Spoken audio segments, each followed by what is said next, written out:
9, 8, 7, 6, 5, 4, 3.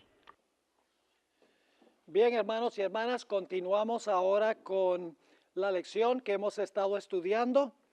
Estamos en la página 70 de nuestro sílabo y vamos a terminar esta lección y entonces entraremos al capítulo número 8 que tiene que ver con el falso profeta. Cuando tomamos nuestro receso, estábamos hablando sobre el deseo de introducir un currículo religioso en las escuelas públicas, que sería inconstitucional específicamente si se trata de introducir un currículo cristiano, porque hay muchos en el país que no son cristianos. Eso sería establecer religión que prohíbe terminantemente la Constitución. También estábamos viendo que se iba a vincular la ley dominical con buenas causas. Creo que no leímos esta cita del Conflicto de los Siglos, página 574. Vamos a leerla aquí en la mitad de la página número 70. En dicho país, la obra de la temperancia, que es una de las reformas morales más importantes, hablando de los Estados Unidos, va a menudo combinada con el movimiento en favor del domingo. Y los defensores de este actúan como si estuviesen trabajando para promover los más altos intereses de la sociedad. De suerte que los que se nieguen a unirse con ellos son denunciados como enemigos de la temperancia y de las reformas. ¿Están entendiendo lo que están diciendo? Es decir, están a favor de una ley dominical y de otras causas que son buenas, y si uno no se une a las causas buenas, entonces dicen que uno está en contra de la moral. Sigue diciendo, pero la circunstancia de que un movimiento encaminado a establecer un error esté ligado con una obra buena en sí misma, no es un argumento en favor del error. Podemos encubrir un veneno mezclándolo con un alimento sano, pero no por eso cambiamos su naturaleza. Por el contrario, lo hacemos más peligroso, pues se lo tomará con menos recelo. Una de las trampas de Satanás consiste en mezclar con el error una porción suficiente de verdad para cohonestar aquel. Los líderes del movimiento en favor del domingo pueden propagar reformas que el pueblo necesita, principios que estén en armonía con la Biblia. Pero mientras mezclen con ellas algún requisito en pugna con la ley de Dios, los siervos de Dios no pueden unirse a ellos. ¿Está claro eso? Así que va a haber muchas buenas causas. Por ejemplo, ¿es una buena causa defender el matrimonio tradicional entre un hombre y una mujer? Pero ¿qué tal si esa causa se vincula con imponer el domingo como día de reposo? Ahí tenemos una causa buena combinada con una causa mala. No podemos unirnos a ellos. Porque si nos unimos a ellos, la gente va a pensar que estamos a favor de los dos puntos que ellos están defendiendo. Ahora, finalmente dice la hermana White que se le va a culpar al pueblo de Dios por todos los males que existen. Esto siempre ha sido el caso a través de la historia. Noten esta cita en el Conflicto de los Siglos, página 578. Los que honran el sábado de la Biblia serán denunciados como enemigos de la ley y del orden, como quebrantadores de las restricciones morales de la sociedad y por lo tanto causantes de ¿qué? De anarquía y corrupción que atraen sobre la tierra los altos juicios de Dios. ¿De qué se le va a echar la culpa al pueblo de Dios? De que todo lo que está pasando, la moral, el decaimiento de la moral en la sociedad, etcétera, se debe a el pueblo de Dios. Sigue diciendo, sus escrúpulos de conciencia serán presentados como obstinación, terquedad y rebeldía contra la autoridad. Serán acusados de deslealtad hacia el gobierno. Los ministros que niegan la obligación de observar la ley divina predicarán desde el púlpito que hay que obedecer a las autoridades civiles porque fueron instituidas por Dios. En las asambleas legislativas y en los tribunales se calumniará y condenará a los que guardan los mandamientos, se falsearán sus palabras y se atribuirán a sus móviles las peores intenciones. También la hermana White dice que se va a hacer un intento de enmendar la Constitución de los Estados Unidos. Quiero leer aquí del Espíritu de Profecía. Ustedes notarán 3 citas aquí en esta sección. Bueno, hay 4 citas, una cortica al final. En la primera cita, la hermana White tenía la impresión de que la ley dominical estaba muy cerca. En la segunda cita, la hermana White dice que la ley dominical podía demorarse. Y en la tercera cita, ella dice, tarde o temprano habrá leyes dominicales y leyes antisabáticas. Así que, por lo que estaba pasando en su época, en la década de 1880, la hermana White sentía que la ley dominical estaba muy cerca. Pero como no se materializó, la hermana White dijo, tarde o temprano va a haber una ley dominical. Fíjense lo que dice en el tomo 5 de los testimonios, página 665. Una gran crisis aguarda al pueblo de Dios. Una crisis aguarda al mundo. La lucha más portentosa de todas las edades está por producirse.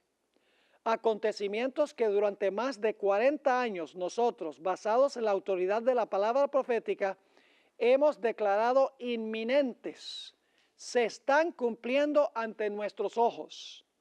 Ya se ha urgido a los legisladores de la nación a estudiar la cuestión de una enmienda de la Constitución para restringir la libertad de conciencia. Ha llegado a ser de interés e importancia nacional la cuestión de imponer la observancia del domingo. Bien sabemos cuál será el resultado de este movimiento. Así que para la hermana White, el movimiento de reforma nacional de aquella época era una señal de que la ley dominical iba a venir muy pronto. En la siguiente cita, Evento de los Últimos Días, 128 y 129, dice la sierva del Señor, el movimiento dominical está avanzando en la oscuridad. Los líderes encubren el verdadero problema y muchos que se unen al movimiento no ven dónde tiende la corriente oculta. Están trabajando a ciegas. No ven que si un gobierno protestante sacrifica los principios que lo han hecho una nación libre e independiente y mediante leyes incorpora en la Constitución principios que propagarán las falsedades y los engaños papales, se hundirán en los horrores del romanismo de la Edad Oscura. Una vez más, la hermana White dice, el movimiento dominical está obrando en la oscuridad, está trabajando a ciegas, está hablando del movimiento de reforma nacional en la década de los 1880. Para ella, eso era evidencia de que era algo inminente. En ese momento, la hermana White posiblemente no sabía que la ley no iba a emitirse en ese tiempo. Así que ella escribió en el tomo 5 de los testimonios, página 668, dice, puede ser que un momento de respiro sea concedido todavía al pueblo de Dios para que se despierte y deje brillar su luz. Es decir, ella dice, esto se ve muy inminente, que va a pasar ahora mismo. Pero luego dice, puede ser que un momento de respiro sea concedido todavía al pueblo de Dios para que se despierte y deje brillar su luz. Si la presencia de 10 justos habría salvado a las ciudades impías de la llanura, ¿no será posible que Dios, en respuesta a las oraciones de su pueblo, refrene las obras de los que están anulando su ley? ¿No humillaremos nuestro corazón en gran manera delante de Dios e intercederemos con Él para que revele su gran poder? Fíjense que aquí el tono de la hermana White es, puede ser que Dios, ¿qué?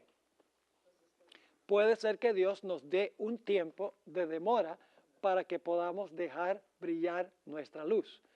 Así que ella no, y eso está en el mismo capítulo del tomo 5 de los testimonios, y ese capítulo habla del movimiento de reforma nacional en los 1880. Así que la hermana White no está diciendo terminantemente que la ley dominical iba a ser en ese tiempo. Habla como algo muy serio el movimiento de esa época, pero luego dice, puede ser que Dios nos dé un tiempo de respiro. Y Dios nos ha dado un tiempo de respiro, porque eso sucedió hace más de 120 años y aquí todavía estamos. Ahora, en la última cita, la hermana White, esto es en 1905, después que pasó el agite sobre la ley dominical, dice, tarde o temprano, las leyes dominicales serán ¿qué?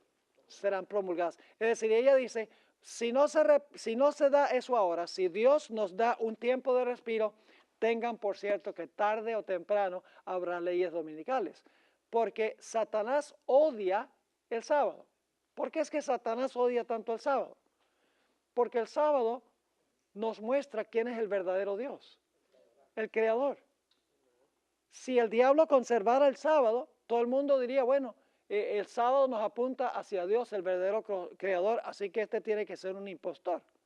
Así que Satanás tiene que implementar la señal de Él, una señal que Él creó, porque el sábado fue creado por Dios. Cuando guardamos el sábado, reconocemos al verdadero Dios. Satanás dice, no me conviene eso. Entonces yo voy a inventar un día que atraiga la atención a mí y atraiga la atención al poder que cambió el día de reposo del sábado al domingo. Ahora, la hermana White también dice que habrá leyes antisabáticas. No solo leyes dominicales, sino leyes antisabáticas. Nota esta cita en Maranata, página 175. En la actualidad, la observancia del domingo no es una prueba, es decir, no es una prueba de nuestra fe, según dice ella. Vendrá el tiempo cuando los hombres no solo prohibirán trabajar en domingo, sino que tratarán de obligar a los hombres a trabajar en sábado y apoyar la observancia del domingo o perder su libertad y ¿qué más? Y su vida. Pero ese tiempo todavía no ha llegado, pues la verdad debe ser presentada más plenamente a la gente como testimonio. Ahora, ¿cuántas personas finalmente seguirán una ley dominical? ¿A dónde se implementará la ley dominical? ¿Solamente en los Estados Unidos? No. La hermana White repetidas veces enfatiza que la ley dominical es algo que se va a imponer a nivel global. Va a comenzar en los Estados Unidos y luego, por el ejemplo de los Estados Unidos, se va a proliferar a todo el mundo. Notemos algunas citas del Espíritu de Profecía. Testimonios para los ministros, página 37. El mundo entero será incitado a la enemistad contra los adventistas, porque ellos no rendirán pleitesía al papado, honrando el domingo, la institución de este poder anticristiano. Es el propósito de Satanás hacer que sean extirpados de la tierra, a fin de que nadie pueda impugnar su supremacía en el mundo. ¿Su supremacía dónde? En el mundo, dice el mundo entero. Finalmente va a ser incitado en enemistad contra los adventistas. En el libro Maranata, página 215, dice, se ha considerado a nuestro pueblo como demasiado insignificante para merecer atención. Sin embargo, se producirá un cambio. El mundo cristiano está adoptando una conducta que forzosamente hará que el pueblo que guarda los mandamientos sea noticia. Tenemos el ejemplo de Ben Carson. Los medios de comunicación, no los principales como ABC, NBC y CBS, CNN y Fox News, ellos todavía no habían conseguido esto, pero en algunos otros medios de comunicación se trajo a luz las creencias en cuanto al fin que tenía el doctor Carson.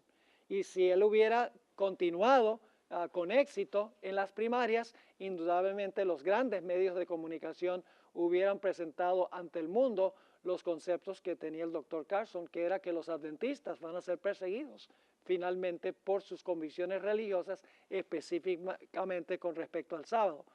Porque Carson había dado un sermón en Australia a donde él expresó su punto de vista sobre eventos finales y habló sobre la persecución final con respecto al sábado. Y estos medios de comunicación consiguieron ese sermón en el internet y dijeron, ¿cómo podemos tener un presidente que va a traer traición en contra de los Estados Unidos? Un presidente que diga que los Estados Unidos, el país sobre el cual gobierna, va a repudiar su constitución y va a imponer el domingo como día de reposo. Es muy interesante este asunto. Yo presenté ese concepto en la serie que grabamos en Victorville el fin de semana pasado. Hablé sobre los medios de comunicación en relación con el doctor Carson.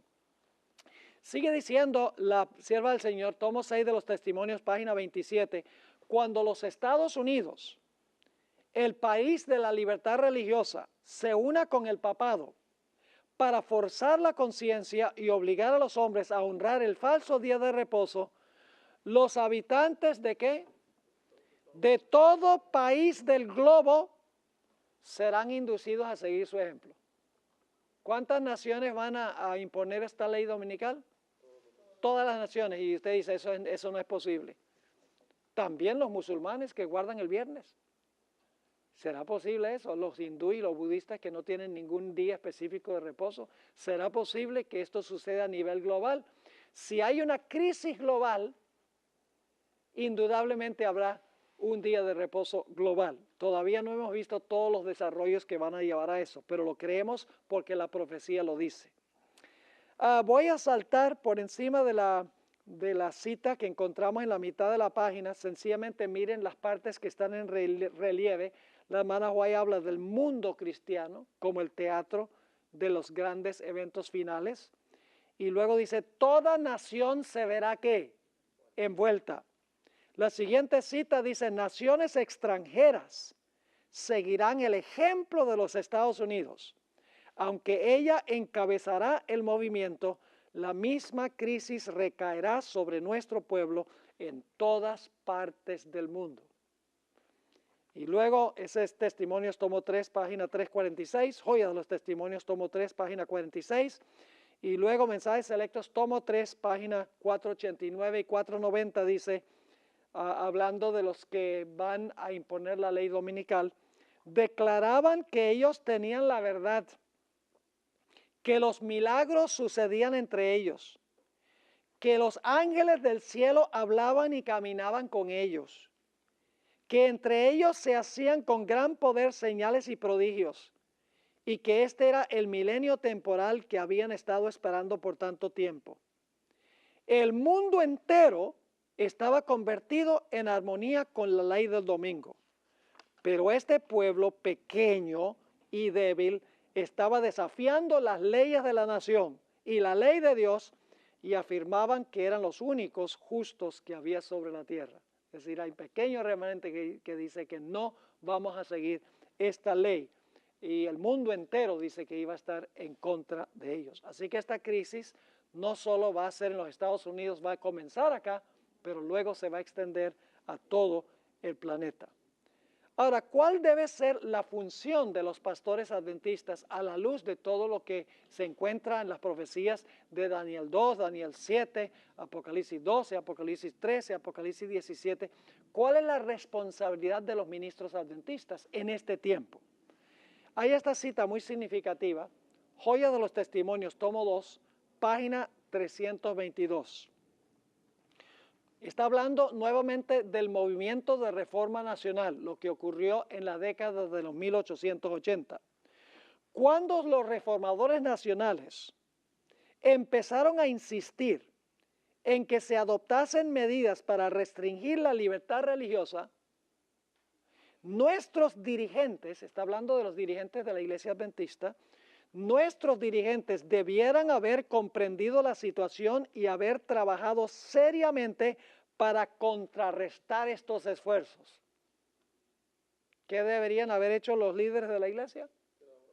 Hacer todo lo posible para contrarrestar los esfuerzos del movimiento de Reforma Nacional. Sigue diciendo, no concuerda con la orden de Dios que nuestro pueblo haya sido privado de la luz. ¿Quiénes estaban siendo privados de la luz? El propio pueblo de Dios. Es decir, no se estaba diciendo nada sobre eso entre el pueblo. no concuerda con la orden de Dios que nuestro pueblo haya sido privado de la luz, la verdad presente que necesita para este tiempo. No todos nuestros ministros que están dando el mensaje del tercer ángel comprenden realmente lo que constituye este mensaje. El movimiento de reforma nacional ha sido considerado por algunos como de tan poca importancia que no merece mucha atención, y hasta les ha parecido que si se la dedicasen estarían ocupando su tiempo en cuestiones ajenas al mensaje del tercer ángel. El Señor perdone a nuestros hermanos por haber interpretado así el mensaje destinado para este tiempo. ¿Qué debemos estar predicando en este tiempo cuando el papado está creciendo, cuando el protestantismo se está acercando al papado, cuando el Papa está hablando de la necesidad de que el domingo sea un día familiar, un día para descansar el planeta, un día para que los pobres puedan disfrutar de un reposo del trajín del trabajo? ¿Qué deberíamos estar predicando nosotros ahora? La verdad presente, dice el Espíritu de Profecía. El tomo 5 de los Testimonios, página 669, dice la sierva del Señor: el pueblo necesita ser despertado en cuanto a los peligros del tiempo presente. Los vigías están ¿qué? Dormidos. Estamos atrasados en años. Así que nosotros debemos estar proclamando este mensaje al mundo. Ahora, quiero leer una última cita que se encuentra en el Deseado de todas las gentes, página 470. Y la pregunta es, ¿qué tiene de malo que la iglesia use el poder civil? ¿Qué tiene de malo que la iglesia se una con el Estado para que el Estado entonces imponga por ley las observancias religiosas de la iglesia? Vamos a leer esta cita muy significativa del Espíritu de Profecía. Dice la sierva del Señor: pero hoy hay en el mundo religioso multitudes que creen estar trabajando para el establecimiento del reino de Cristo como dominio temporal y terrenal. Desean hacer de nuestro Señor el rey de los reinos de este mundo, el gobernante de sus tribunales y campamentos, de sus asambleas legislativas, sus palacios y plazas. Esperan que reine por medio de promulgaciones legales, impuestas por autoridad humana. Como Cristo no está aquí en persona, ellos mismos quieren obrar en su lugar, ejecutando las leyes de su reino. El establecimiento de un reino tal es lo que los judíos deseaban en los días de Cristo. Habrían recibido a Jesús si Él hubiese estado dispuesto a establecer un dominio temporal, a imponer lo que consideraban como leyes de Dios y hacerlos los expositores de su voluntad y los agentes de su autoridad. Pero Él dijo: mi reino no es de este mundo. No quiso aceptar el trono terrenal. El gobierno bajo el cual Jesús vivía era corrompido y opresivo. Por todos lados había abusos clamorosos, extorsión, intolerancia y crueldad insultante. Sin embargo, el Salvador no intentó hacer reformas civiles. No atacó los abusos nacionales ni condenó a los enemigos nacionales. ¿Ustedes creen que Jesús hubiera condenado a los musulmanes en su época? Hoy en día es tendencia, aún entre muchos adventistas, condenar a los musulmanes, diciendo el gobierno debe ir y debe destruirlos allá. Jesús dijo: yo no vine a destruir, yo vine a ¿qué? Yo vine a salvar. Sigue diciendo: no intervino en la autoridad ni en la administración de los que estaban en el poder. El que era nuestro ejemplo se mantuvo alejado de los gobiernos terrenales. ¿Y por qué razón? ¿Por qué se mantuvo alejado? ¿Porque no le importaba la condición de la gente? No, fíjense. No porque fuese indiferente a los males de los hombres, sino porque el remedio no consistía en medidas simplemente humanas y externas. Para ser eficiente, la cura debía alcanzar a los hombres individualmente y debía regenerar el corazón. ¿Qué cambia la sociedad? ¿Leyes que imponen la moralidad? ¿Eso cambia la nación? No. Cambiando el corazón por el poder del Espíritu Santo cambia la sociedad. Jesús sabía eso. Jesús sabía que no era de beneficio decirle al gobierno romano, impongan la moral aquí en este imperio. Porque en realidad, dando leyes de afuera, no cambia la sociedad. Lo que cambia la sociedad es implantando la palabra de Dios en el corazón humano y entonces tendremos ciudadanos ejemplares. Y esa es la tarea no del gobierno, sino de la iglesia. Es la tarea del hogar. Es la tarea de las escuelas adventistas. Crear buenos ciudadanos para que entonces la nación tenga alta moral. Es decir, los ciudadanos no son cambiados por decisiones que se toman en el Capitolio, sino por la obra del Espíritu Santo en el corazón. Y ahora les voy a leer esta cita que estaba mencionando en la sesión de preguntas y respuestas. Conflicto de los siglos 4:38.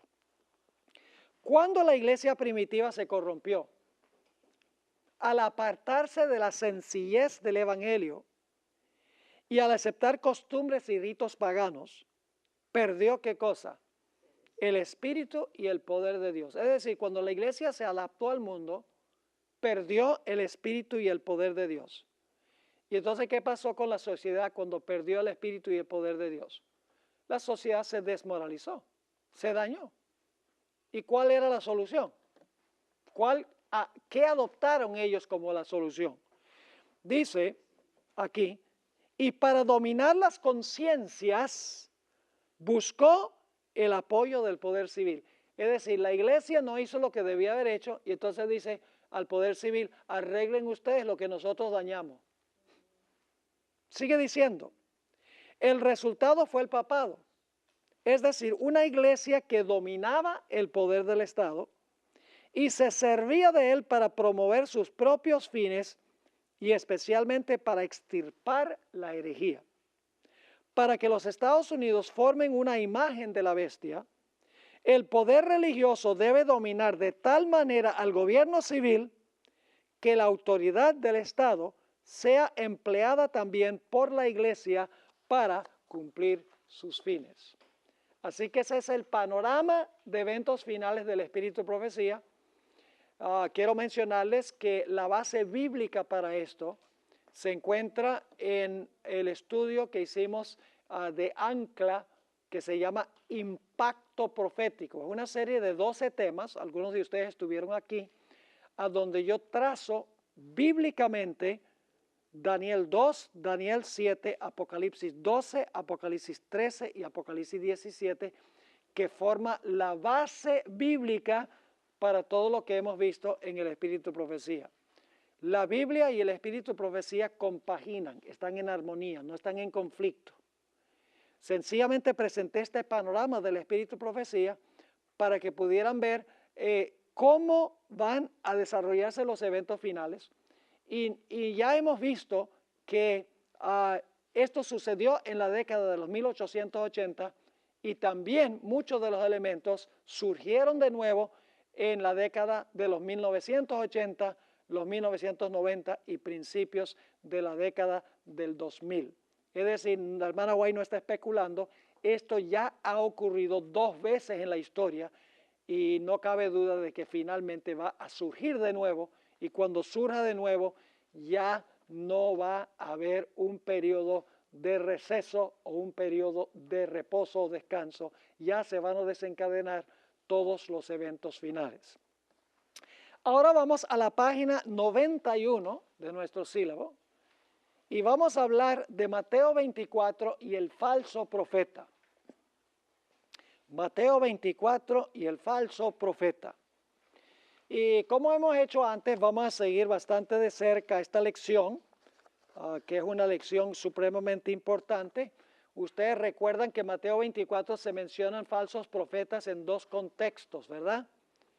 En los versículos 4 y 5 el Señor Jesucristo habla de falsos profetas Y luego entonces más adelante, en conexión con la abominación asoladora, nuevamente habla de falsos profetas. Entonces necesitamos entender qué clase de falsos profetas existieron en aquella época para entender qué clase de falsos profetas existirán al final de la historia. Así que vamos a estudiar esta lección.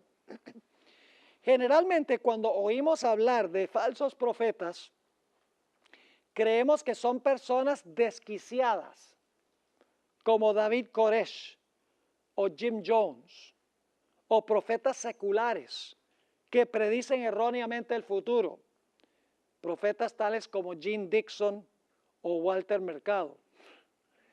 Pero los falsos profetas a los que se refirió Jesús, hay que entenderlos a la luz de lo que era un falso profeta en los tiempos bíblicos. Es decir, los falsos profetas de Mateo 24 no son gente secular que predice con quién se va a casar Brad Pitt o con quién se va a casar un artista de Hollywood o a qué presidente van a asesinar. Esos no son los eventos que predicen los falsos profetas que se encuentran en Mateo, el capítulo 24.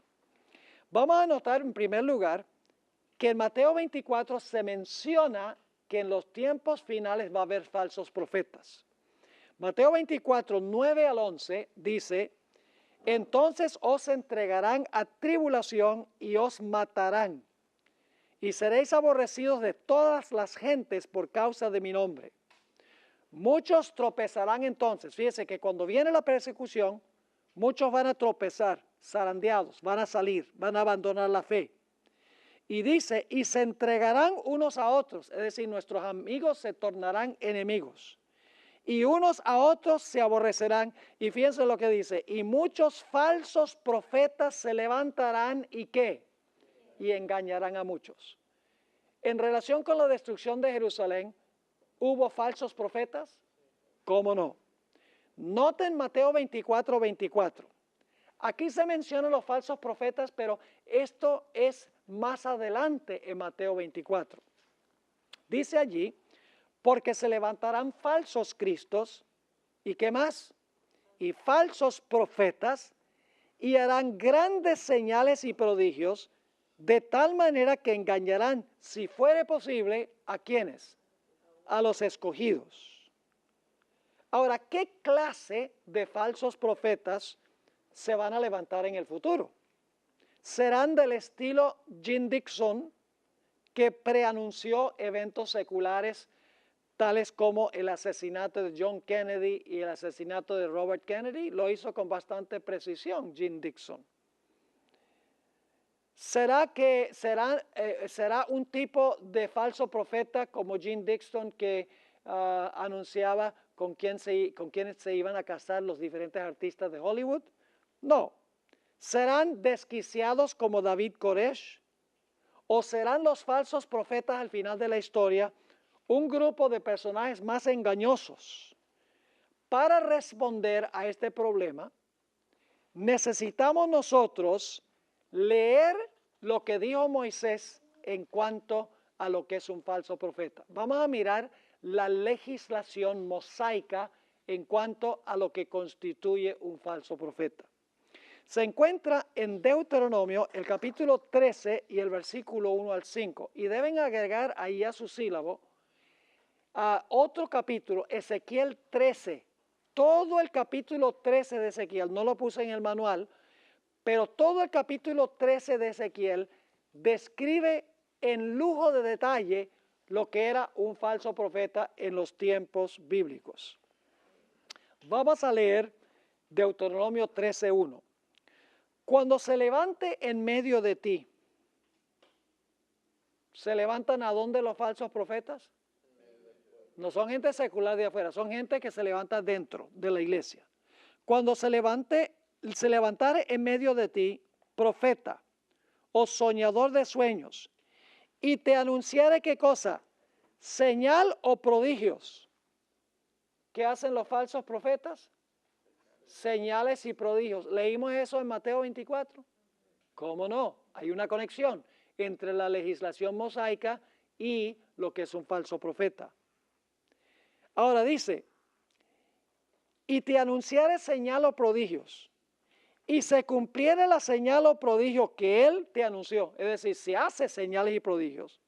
Pero ahora fíjense lo que enseña. ¿Qué es lo importante? ¿La señal y el prodigio o lo que enseña el profeta? Lo que enseña determina si es verdadero o falso, no la señal o el prodigio. Ahora, ¿qué dicen los falsos profetas? Vamos en pos de ¿qué? De dioses ajenos. ¿Qué hace el falso profeta? Dice que la gente vaya en pos de ¿qué? Dioses ajenos. Y luego yo agregué aquí entre corchetes Daniel 11, donde habla de que el rey del norte dice que sirve a un Dios extraño que no conocieron sus padres. Yo pregunto, ¿el Dios de la iglesia romana hoy es el mismo Dios que servía Pedro, Juan y los apóstoles? ¿O es un Dios completamente distinto? Es un Dios distinto. Profesan servir al Dios de los apóstoles, pero sirven un Dios completamente diferente. Ahora, sigue diciendo aquí, vamos en pos de dioses ajenos que no conociste y sirvámosles. No darás oído a las palabras de tal profeta, ni al soñador de sueños, porque Jehová vuestro Dios os está probando para saber si, ahora fíjense lo que va a hacer el verdadero profeta, si amáis a Jehová vuestro Dios con todo vuestro corazón y con toda vuestra alma. Y luego dice, en pos de Jehová vuestro Dios, hay varios sinónimos ahora, andaréis, a él temeréis, guardaréis sus mandamientos. Fíjense qué interesante, Apocalipsis dice que hay un grupo que guardan los mandamientos. Así que dice, guardaréis sus mandamientos, escucharéis su voz, a él serviréis y a él seguiréis. ¿Ven los sinónimos? Fíjense, se explica de diferentes formas. Amar a Dios, andar con él, temerlo, guardar sus mandamientos, escuchar su voz, servirle, seguirle. Versículo 5. Tal profeta o soñador de sueños ha de ser muerto, por cuanto aconsejó ¿qué cosa? Rebelión contra Jehová, vuestro Dios, que te sacó de la tierra de Egipto y te rescató de casa de servidumbre y trató de ¿qué? ¿Qué hizo el falso profeta? Trató de apartarte del camino por el cual Jehová tu Dios te mandó que anduvieses, y así quitarás al mal de en medio de ti. ¿Están captando la característica de un profeta falso y de lo que es un profeta verdadero? Ahora, hablemos de la función de un profeta verdadero. A través de la historia, Dios ha usado a los profetas como la conciencia de su pueblo. No eran los profetas innovadores revolucionarios. Los profetas nunca enseñaron nuevas doctrinas. Procuraban restaurar la verdad de Dios que el pueblo de Dios había abandonado. Fueron llamados para que regresaran o retornaran a Israel, a su Dios. Un ejemplo claro de esto se encuentra en el profeta Elías, quien no trajo ninguna nueva doctrina a colación, sino que procuró que Israel retornara a la religión de los padres. Cuando Israel caía en apostasía, los profetas servían como abogados de Dios en el tribunal de divorcio. Es decir, los profetas decían a la gente, si ustedes no siguen al Señor, no retornan al Señor, el Señor está exigiendo un divorcio, porque ustedes se han convertido en ramera. Ahora, notemos claramente en la Biblia la función de un verdadero profeta. Jeremías 35 y el versículo 15. El verdadero profeta insta al pueblo a volverse de su mal camino. Jeremías 35, 15 dice, y envié a vosotros todos mis siervos los profetas, desde temprano y sin cesar, para deciros, volveos ahora, cada uno de vuestro mal camino. ¿Qué hace el verdadero profeta? Le dice a la gente que ¿qué? Que se vuelva de su mal camino y enmendad vuestras obras y no vayáis tras dioses ajenos para servirles. Y viviréis en la tierra que di a vosotros y a vuestros padres, mas no inclinasteis vuestro oído, ni me oísteis. Yo pregunto, al final de la historia, ¿la gente va a adorar a un falso Dios profesando que están adorando al verdadero Dios? ¿A quién van a adorar? La bestia y ¿qué más? Su imagen. ¿Esos van a ser cristianos que profesan adorar al verdadero Dios? Sí, pero están en realidad adorando a un falso Dios diciendo que están adorando al verdadero Dios. ¿Cómo no? Recuerden eso porque vamos a volver a ese punto. Noten Jeremías 26, 4 al 6. Jeremías 26, 4 al 6. Les dirás pues, así ha dicho Jehová, si no me oyereis para andar en mi ley, ¿qué hace el verdadero profeta? ¿Le enseña al pueblo a qué? Andar en la ley de Dios, la cual puse ante vosotros para atender a las palabras de mis siervos los profetas, que yo os envío desde temprano y sin cesar, a los cuales no habéis oído. Yo pondré esta casa como Silo, y esta ciudad la pondré por maldición a todas las naciones de la tierra. El verdadero profeta llama a la gente a qué? Andar en la ley y atender las palabras de Jehová. Ahora escuchen bien. Jeremías fue el profeta que Dios llamó inmediatamente antes del cautiverio babilónico. Este detalle que vamos a estudiar es muy importante. Ustedes recuerdan que una de las lecciones que estudiamos, la segunda lección que estudiamos en esta serie, fue en cuanto a la destrucción de Jerusalén por Nabucodonosor. ¿Recuerdan? Ahora, ¿saben ustedes cuál fue el profeta que Dios llamó inmediatamente antes de la primera destrucción de Jerusalén en el año 586? Jeremías. Yo pregunto, en los días de Jeremías, ¿se levantaron también falsos profetas para tratar de contrarrestar la obra de Jeremías? Entonces, sería beneficioso para nosotros estudiar cómo eran los falsos profetas que procuraban contrarrestar la obra de Jeremías para entender entonces los falsos profetas antes de la destrucción de Jerusalén en el año 70 y la característica de los falsos profetas al final de la historia. ¿Debe ser parecido? ¿Cómo no? Ahora, el libro Jeremías fue un profeta que Dios comisionó inmediatamente antes del cautiverio babilónico. Reprendió a Israel por haberse extraviado de los escritos de Moisés y amonestó al pueblo a retornar a Jehová para no ser destruida la ciudad de Jerusalén. ¿Saben ustedes que de todos los profetas del Antiguo Testamento, Jeremías es el que más cita el libro de Deuteronomio? Vez tras vez, Jeremías en su libro profético se refiere al libro de Deuteronomio, a los escritos de Moisés. El libro de Jeremías menciona muchos falsos profetas que se levantaron inmediatamente antes de la destrucción de Jerusalén para tratar de contrarrestar la obra del profeta Jeremías. En efecto, los falsos profetas en unión con el rey, eso es significativo, los falsos profetas unidos con el poder civil, contradecían el mensaje de Jeremías, diciendo que todo estaba bien, asegurándole al pueblo que Jerusalén no sería jamás destruida, pues era la ciudad de Dios. ¿Eso va a pasar en el tiempo del fin también? Oh, sí. No solo instigaron a los falsos profetas, no solo instigaron los falsos profetas al pueblo a rechazar el mensaje de Jeremías, sino que animaron al pueblo a perseguir a Jeremías. Así es que la función de Jeremías y los falsos profetas inmediatamente antes de la primera destrucción de Jerusalén prefigura lo que habría de suceder antes de la segunda destrucción de Jerusalén en el año 70 y también lo que sucederá al pueblo de Dios en el tiempo del fin, al final de la historia. Examinemos pues las características de los falsos profetas antes de la primera destrucción de Jerusalén.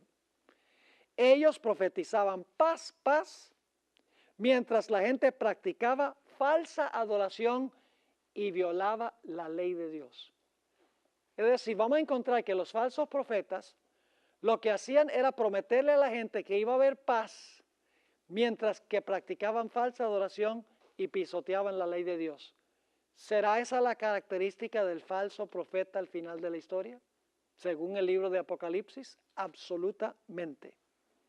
Ahora vamos a notar las características de los falsos profetas, que nos va a ayudar a entender qué clase de falsos profetas habrá en el tiempo del fin, según dice Mateo el capítulo 24. Isaías 28:7 nos dice que uno de los problemas de los falsos profetas es que bebían vino, que entorpecía su capacidad de distinguir entre lo santo y lo común. ¿Recuerdan la historia de Nadab y Abiú? Se emborracharon de vino y llevaron fuego común y se lo presentaron a Dios como si fuera santo. Es decir, el vino entorpeció su capacidad de distinguir entre lo santo y lo común. Al final de la historia, ¿hay algo que tiene que ver con vino al final de la historia? ¿Qué da la ramera a las naciones? Vino. Yo pregunto, ¿las sectas protestantes van a beber ese vino? ¿Van a distinguir entre lo santo y lo común? No. Noten lo que dice Isaías 28:7. Pero también estos erraron con el vino y con sidra se entontecieron. El sacerdote y el ¿qué? Y el profeta erraron con sidra, fueron trastornados por el vino, se aturdieron con la sidra, erraron en la visión, tropezaron en el juicio. Qué interesante esto. Ahora, no solo eso, sino que los falsos profetas estaban interesados en el dinero. Los falsos profetas, antes de las dos destrucciones de Jerusalén, estaban interesados en popularidad y en dinero. Yo pregunto, hoy en día muchos líderes religiosos del mundo, esos son los puntos que ellos tienen: popularidad, dinero y poder. Absolutamente. Noten lo que dice Jeremías 6, 13 al 15. Aquí nos dice que los falsos profetas eran avariciosos, interesados nada más en su propio bienestar económico, y estaban participando de las abominaciones que se cometían. ¿Y cuál era la mayor abominación? La adoración al sol. ¿Y saben qué es interesante? ¿Saben cuál fue otro profeta que ministró inmediatamente antes de la destrucción de Jerusalén? Ezequiel. Y ahí es que se menciona el hecho de que los líderes estaban arrodillados con la espalda al templo y estaban adorando el sol. Ahora fíjense lo que dice Jeremías 6, 13 al 15. Porque desde el más chico de ellos hasta el más grande, cada uno sigue la ¿qué? La avaricia. Y desde el profeta hasta el sacerdote, todos son engañadores. Y curan la herida de mi pueblo con liviandad, diciendo que paz, paz, y no hay paz. ¿Qué clase de mensaje pronuncian los falsos profetas? Un mensaje blandito, un mensaje bonito. No se preocupen, todo anda bien. Este asunto de que un tiempo de angustia, una crisis grande, no se preocupen por eso. Ese es alarmismo. Eso es lo que dicen los falsos profetas. Versículo 14, y curan la herida de mi pueblo con liviandad, diciendo paz, paz, y no hay paz. Se han avergonzado de haber hecho, ¿qué cosa? Oh, los falsos profetas cometen ¿qué? Abominación. Ciertamente no se han avergonzado, ni aún saben tener vergüenza. Por tanto, caerán entre los que caigan. Cuando los castigue, caerán, dice Jehová. Noten también Ezequiel 22, 25 nos dice que eran codiciosos y ambiciosos. Lo que querían era poder, lo que querían era dinero, lo que querían era influencia y popularidad. Ezequiel 22, 25 dice, hay conjuración de sus profetas en medio de ella. Como león rugiente que arrebata presa, devoraron ¿qué? Almas. Tomaron ¿qué más? Haciendas y ¿qué más? Y honra. Multiplicaron sus viudas en medio de ella. Es decir, saqueaban a las viudas también. Fíjense qué interesante las características de los falsos profetas. Esto va a caracterizar los profetas en el tiempo del fin. Ve, cuando Mateo menciona falsos profetas, no podemos quedarnos solo en Mateo 24, porque Mateo 24 es parte del contexto total de la Biblia. Tenemos que entender cómo define la Biblia falsos profetas, cuáles son sus características, y entonces vamos a saber qué clase de falsos profetas va a haber en el tiempo del fin y hubo antes de la destrucción de Jerusalén en el año 70. Ahora, otra característica es que los falsos profetas profetizaban paz, pero en desobediencia a Dios. ¿Eso va a pasar al final de la historia? ¿Paz en desobediencia? ¿Cómo no? Jeremías 23 y el versículo 17, y ahí tienen también 1 Reyes 22:8, si lo quieren buscar, dice lo siguiente: dicen atrevidamente a los que me irritan, Jehová dijo, paz tendréis. Y a cualquiera que anda tras la obstinación de su corazón, dicen, no vendrá mal sobre vosotros. Confirman a los impíos en su desobediencia, los falsos profetas. Encontramos aquí también en el Espíritu de Profecía, Review and Herald, noviembre 26, 1861, multitudes de maestros profetizan ¿qué? Cosas suaves. No ven causa alguna para alarmarse de la condición actual del profeso pueblo de Dios. El pueblo está dormido y los maestros, ¿qué cosa? Lo están también. Claman paz, paz. Y la multitud cree su informe y están tranquilos. ¿Está pasando eso posiblemente inclusive en nuestra propia iglesia?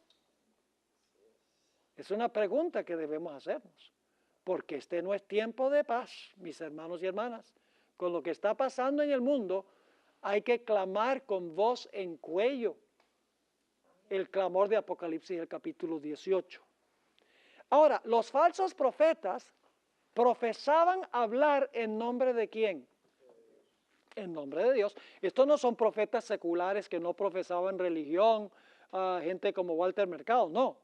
Estos son gente que decían, nosotros somos fieles seguidores de Dios y hablamos es en nombre de Dios. Noten lo que dice Jeremías 14, 13 al 16. Y yo dije, Señor Jehová, he aquí que los profetas les dicen, no veréis espada, ni habrá hambre entre vosotros, sino que en este lugar os daré paz verdadera. Eso decían los profetas antes de la destrucción de Jerusalén en el año 70. Ya lo vimos, lo dijo Josefo. Me dijo entonces Jehová, falsamente profetizan los profetas ¿cómo? En mi nombre. No los envié, ni les mandé, ni les hablé. Visión mentirosa, adivinación, vanidad y engaño de su corazón os profetizan. Por tanto, así ha dicho Jehová sobre los profetas que profetizan en mi nombre, los cuales yo no envié, y que dicen, ni espada ni hambre habrá en esta tierra, con espada y hambre y con hambre serán consumidos esos profetas. Y el pueblo a quien profetizan será echado en las calles de Jerusalén por hambre y por espada, y no habrá quien los entierre a ellos, a sus mujeres, a sus hijos y a sus hijas, y sobre ellos derramaré su maldad. ¿Pasó eso en la destrucción de Jerusalén por Nabucodonosor? Exactamente eso pasó. En Jeremías 27, 9 y 10 y los versículos 14 y 15 encontramos la misma idea. Hablaban en nombre de Jehová. Dice allí, y vosotros no prestéis oído a vuestros profetas, ni a vuestros adivinos, ni a vuestros soñadores, ni a vuestros agoreros, ni a vuestros encantadores que os hablan diciendo, no serviréis al rey de Babilonia. Lo mismo decían en el año 70, los romanos no van a tomar esta ciudad. Al final de la historia van a decir, no se preocupen que nada va a pasar con esta nación. Van a decir exactamente lo mismo. Sigue diciendo, porque ellos os profetizan mentira, para haceros alejar de vuestra tierra y para que yo os arroje y perezcáis. no oigáis las palabras de los profetas que os hablan diciendo, no serviréis al rey de Babilonia, porque os profetizan mentira. Porque yo no los envié, dice Jehová, y ellos profetizan como falsamente en mi nombre, para que yo os arroje y perezcáis vosotros y los profetas que os profetizan. Un texto más, Jeremías 29, 8 y 9, porque así ha dicho Jehová de los ejércitos, Dios de Israel, no os engañen vuestros profetas que están entre vosotros, ni vuestros adivinos, ni atendáis a los sueños que soñáis, porque falsamente os profetizan ellos como en mi nombre, no los envié, ha dicho Jehová. Otra característica es que fortalecían al impío, ayudaban al impío y perseguían al que era justo.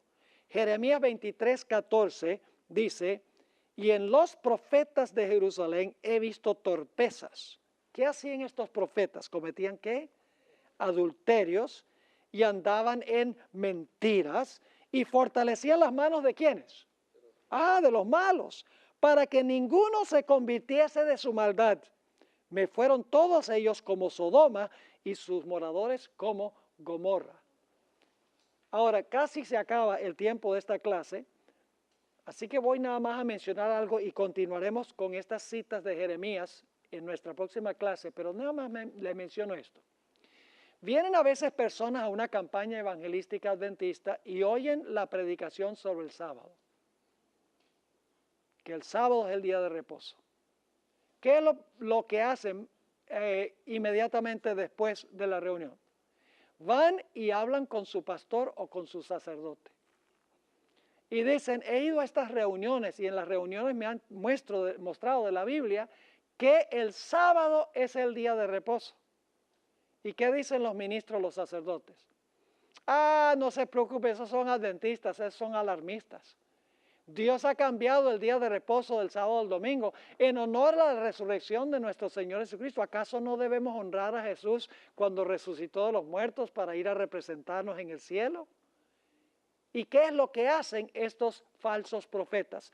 Lo que hacen es confirmar a la gente en rebelión en contra de Dios. Fortalecen la mano del impío diciéndole, no se preocupen por lo que ellos dicen, porque en realidad lo que ellos dicen no es lo que Dios quiere para nosotros. Hoy en día los falsos profetas, en otras palabras, hacen lo mismo. Confirman a la gente en sus prácticas contrarias a la Biblia y lo hacen en nombre de Dios. Es lo más lamentable, que actúan en nombre del Señor Jesucristo y sin embargo confirman a la gente en la desobediencia a la ley de Dios.